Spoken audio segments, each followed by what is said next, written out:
Hi. I have a new voice. So I started playing Zenless Zone Zero on day 1. I had an account that was made on release that has since become my secondary account. I haven't played on it for months since I wanted to start over and relive the whole story and vibe of this game. And this account has become my new primary account, and I'm kind of attached to it, for personal reasons. I was a bit afraid, since using this same new account, Genshin Impact was very hard to restart. Because when you restart Genshin Impact, power creep makes the initial roster feel useless. Especially dealing with the fact that you need to get materials for any new characters you pull, and the ones in the early game. But to do that you need to complete the story and unlock the map, which can get hard after Inazuma with any of the early characters. And that is if you manage to also build them correctly with the resources you have on the early game. Basically restarting from the beginning after not playing it for some time, means you are left behind. It feels as if you are stuck until the game decides enough time has passed to open the doors for you to play.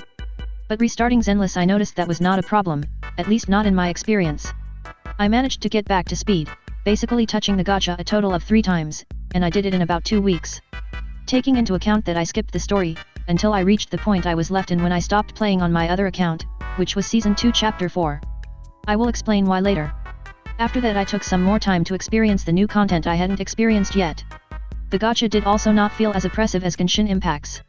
The truth is that the simple act of changing from a game with a 4-character team to a game with a 3-character team, makes it easier on the gacha system, since you need less characters to build a team. Also, characters are not limited to arbitrary roles set from their stats and abilities like in Genshin. Their role in Zenless is clear from the get-go, just by looking at their specialty.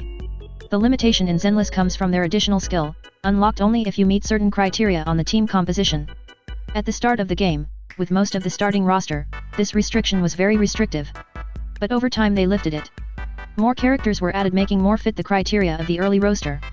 And on top of that, the new characters' additional skills are easier to activate since they are less restrictive. Right now, like I said, I am very much just starting. I have only 2 S-rank agents, those being Velina and Kalita. And I have felt little to no restrictions so far, not in building them nor in playing the game at all. The story forces you to use the characters implicated in it, taking the problem of having underdeveloped agents away from you, and lets you experience the cohesive storytelling as intended, while also letting you try most characters which might make you pull for them later.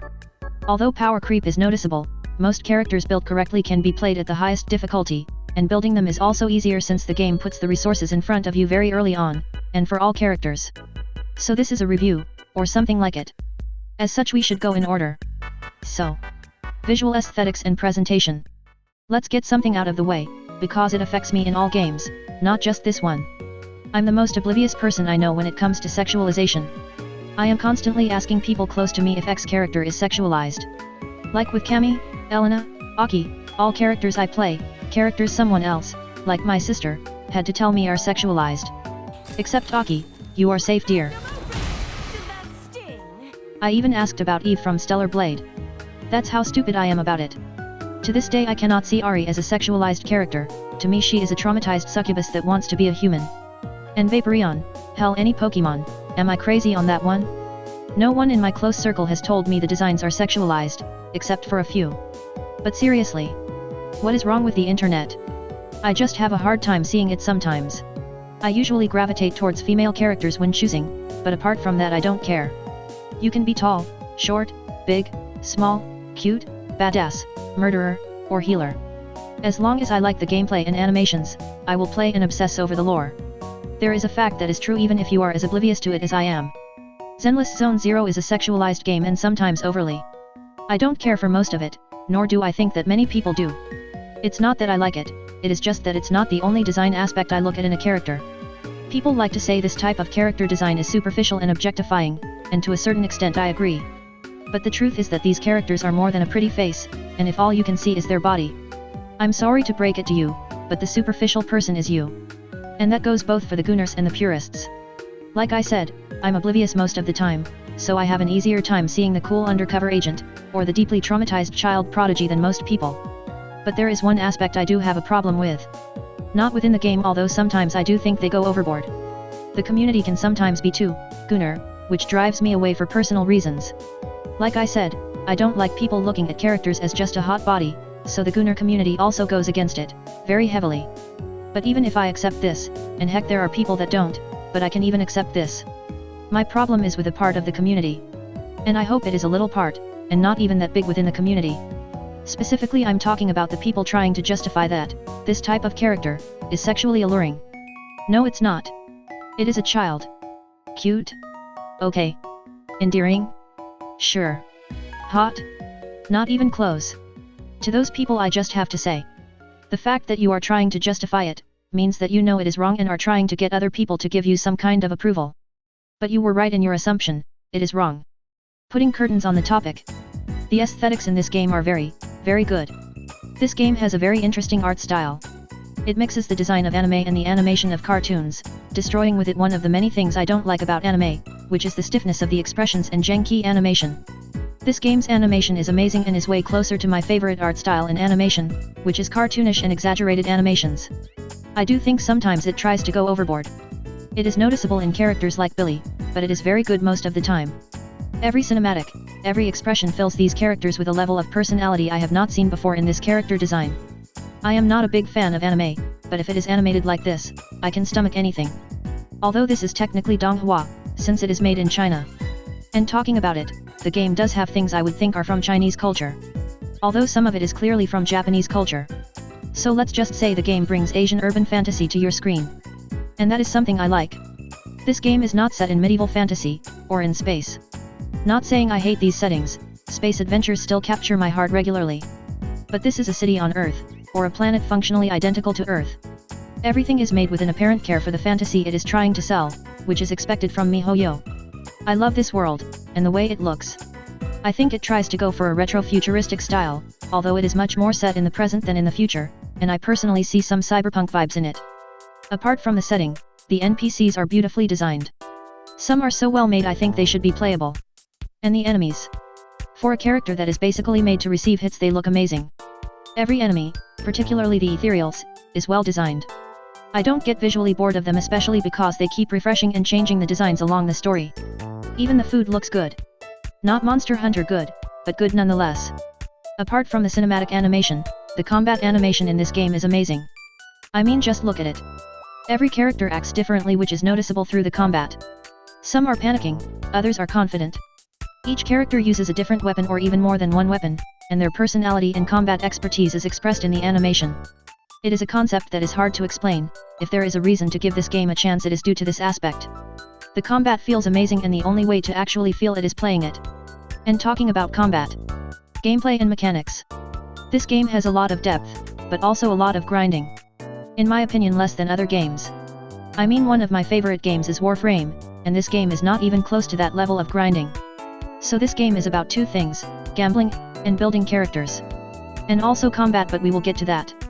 Let's tackle the hard pill to swallow. No gacha game is truly free. And if you have a gambling addiction or any sort of problems with gambling, I implore you to please stay away from this game and any that work similar to it. It is technically possible to play this game without spending a single doubloon. But you are in for a lot of frustration. These games are sold on the new characters, and you will probably want those new characters or maybe even the older ones. But to get them, you have to spend this particular resource, polychromes. This polychromes can be exchanged for master tapes, the black and white ones, and encrypted master tapes, the multicolor ones. These tapes are used to get new characters either by making a single pull or by making 10 at once. Every 10 pulls you are guaranteed an A rank, and every 90 pulls you are guaranteed an S rank. If you pull for weapons, you only need 80 for an S rank.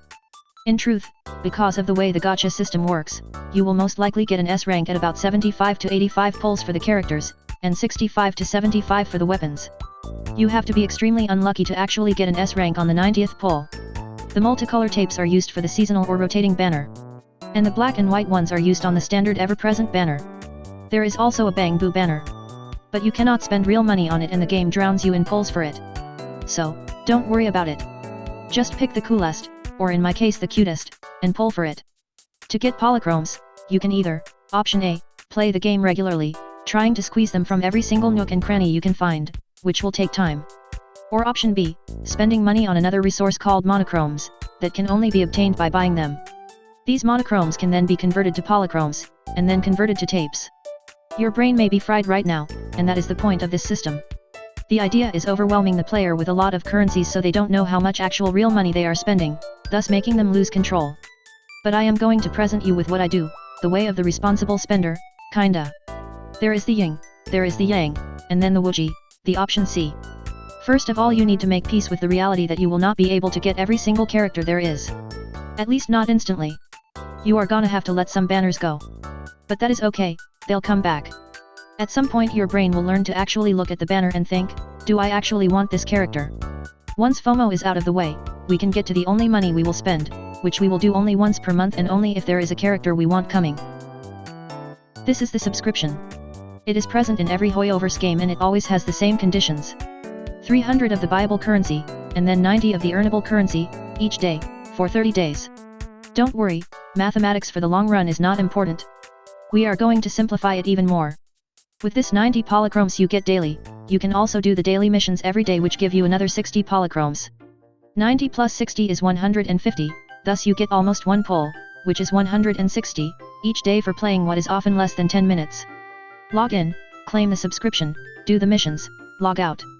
If you have more time to play because it's a weekend, or you have some free time you want to use on this game, just do the current event or try to get polychromes in any other way. Without spending money. Only if you actually want to follow this method, of course. You are not obligated to, that's a given. If you want to pay, pay. If you don't want to spend a cent, don't. If you have time, you probably won't be spending all of it on getting polychromes though.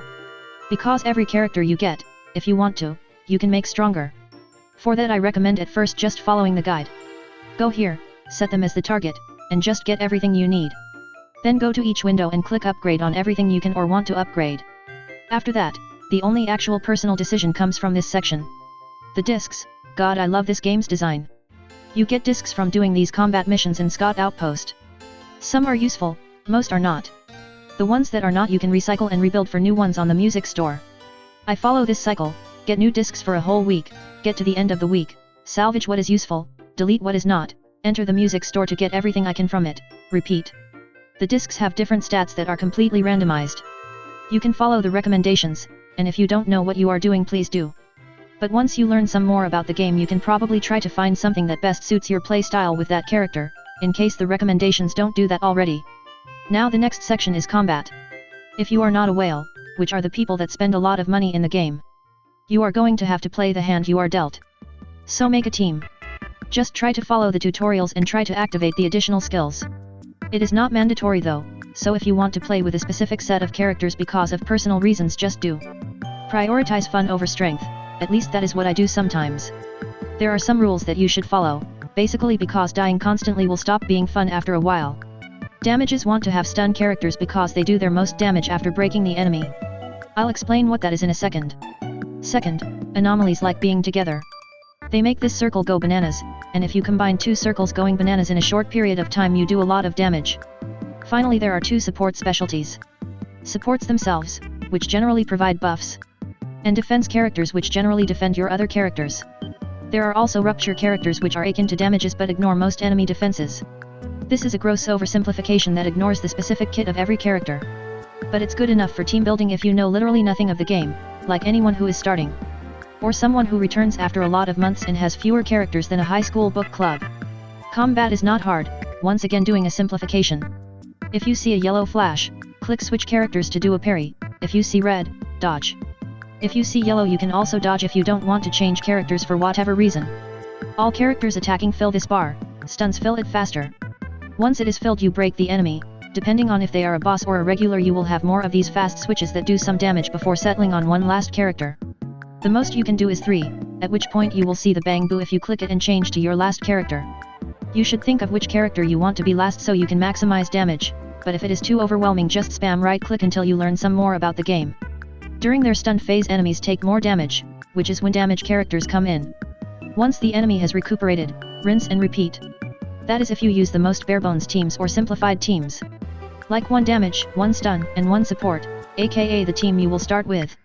I for example prefer anomaly teams which generally don't focus as much on stun or parries.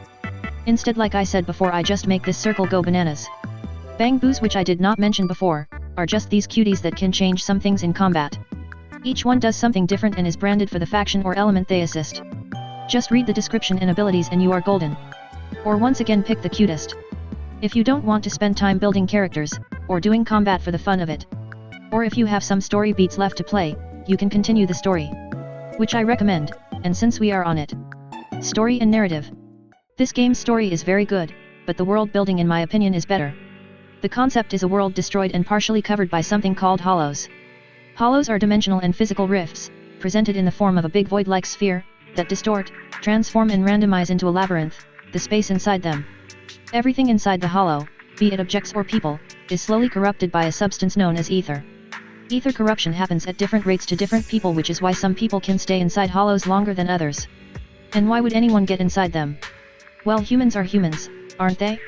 Money, that's the answer to the question. Riches, objects, or research data is the reason people venture into the hollows. The entry of normal everyday people, or people without license, into the hollows is very illegal. So naturally everyone does it. To enter the hollow, and not get lost, people employ what are called proxies, which is what you are in-game. Actually, you control one of two twins, but they share an account, so they are basically the same person, in a way. Yeah, I'm simplifying it again. Once you choose one of the two, the other will act as tech support. I won't go farther than this in the synopsis since it would be a spoiler, but this game has a very interesting concept. Magical balls that distort space, making it into a labyrinth, and we don't even know what they are or where they come from. Seems interesting to me. Since I don't want to make any spoilers, I will give my honest opinion without spoilers over each big arc of the story. Season 1 is good. It serves as an introduction to the concept, and it presents some important characters that even appear in later seasons. It also presents the factions, and it delves into the mystery of who your main character actually is. Season 2 is not as good. Sorry if you don't like this opinion, but it is super slow and boring, except for chapters 3 and 6.